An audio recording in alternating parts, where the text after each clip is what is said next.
चतुरस्रमण्डलान् कृतवान् तदुपरि नैवेद्यपात्रं निधायो गायत्रीमन्त्रेण पात्रान् प्रोक्षयेत् धेनवाः अमृतीकृत्य व्रतं त्वा सत्तेन परिषिञ्जामि नैवेद्यं निवेदयामि ॐ प्राणाय स्वाहा ॐ अपानाय स्वाहा ॐ व्यानाय स्वाहा ॐ उदानाय स्वाहा ॐ समानाय स्वाहा ॐ ब्रह्मणे नमः।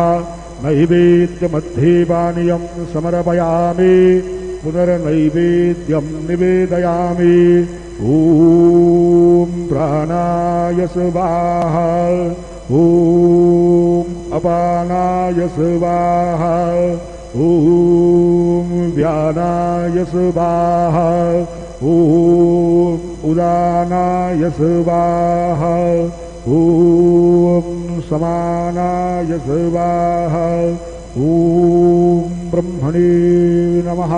नैवेद्यं समर्पयामि हस्तप्रक्षालनं समर्पयामि मुखप्रक्षालनं समर्पयामि सद्गुरु साईनाथ देवताभ्यो नमः। चरणकमले प्रार्थनापूर्वक नमस्कारं करोमि।